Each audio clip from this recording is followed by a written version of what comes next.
I'm Shirlaine from TSC Tuition, and today I'll be reviewing a Ticking Mind sample comparative body paragraph. So one of my students was given a sample comparative essay from the Senior English Writing Handbook, which is a Ticking Mind publication.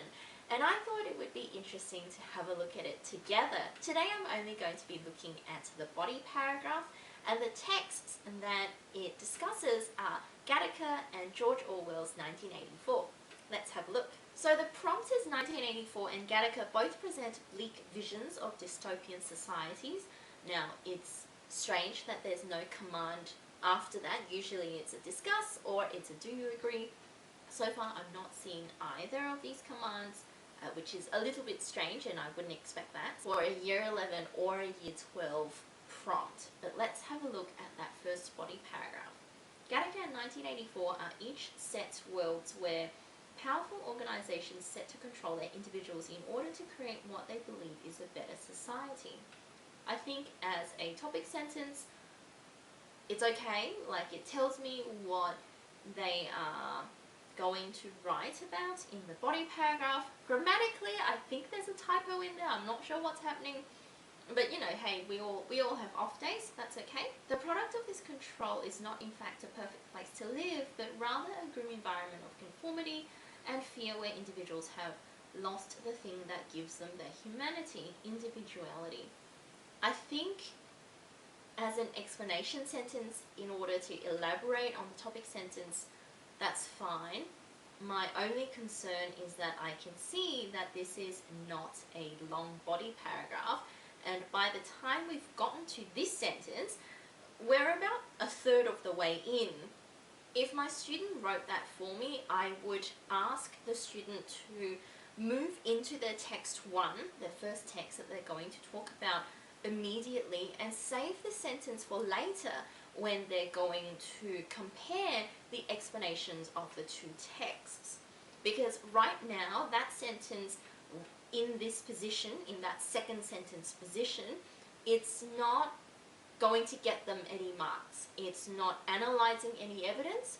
It's not interpreting any evidence. It's just there as a bit of waffle, you know. But let's have a look. In Nicole's depiction of a dystopian future, genetic engineering of children has become the norm. Before conception, parents choose the genetic features they want their children to have. A child's genetic makeup becomes the passport governing what jobs in life they can have in society. Okay, that's a lot of storytelling. I'm not sure if that's wise because, again, looking at the overall length of this body paragraph, we're halfway through, and the only evidence I've got, any quote that I've got, is passport, which is not great. So I'm very worried.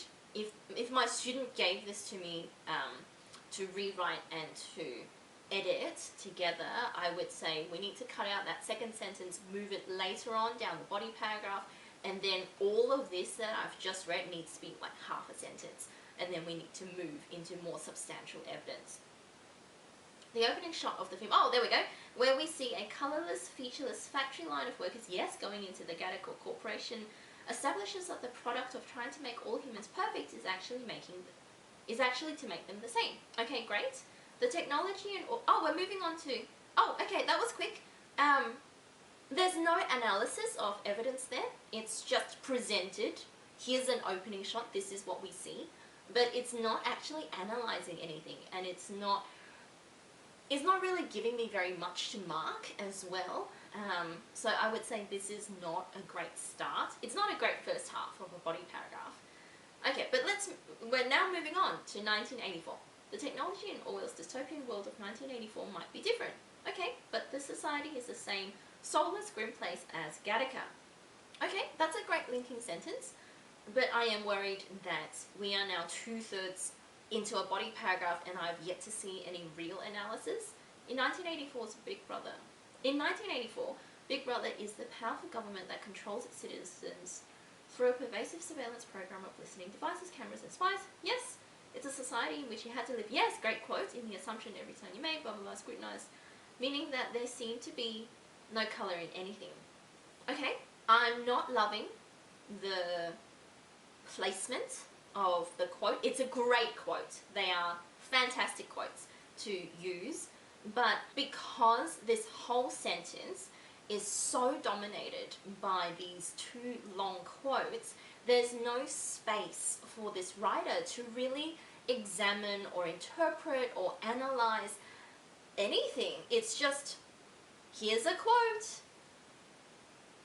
and that's not great. I need this student, or I need this writer to do more with what they've got. And this writer has lots. They have an opening shot, they've got some great quotes, but there's just no work put into these evidences that they're presenting. They're just chucking evidence in the body paragraph and expecting me to do the interpreting for them. And I mean, at best, that's a 5 out of 10 if that's what the student is doing. But let's have a look. The lives of the people in the worlds of both. Oh, and now we're back to Gattaca and 1984 contain no hope of being able to do anything other than what the powerful governing forces allow. You know, I'm not sure that this writer has really argued for this idea that they have no hope of being able to do anything other than what powerful governing forces allow, because they haven't really analysed the scope of power of these governing forces. They haven't talked about or discussed or examined the lack of hope. All they've done is described an opening scene and written down 2 quotes.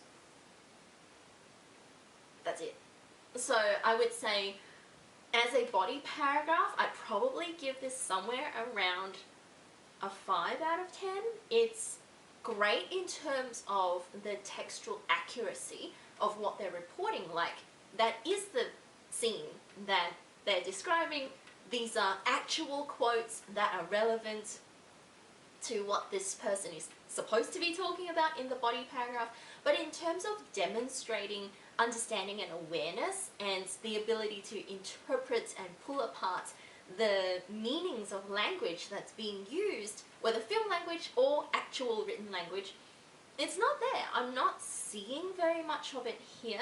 So if I were working with a student on this, I would say we need to, move that second sentence down the bottom of the paragraph so that we are actually saying that with, you know, a degree of confidence, because at the end of the body paragraph you should have presented heaps of evidence to support that by now.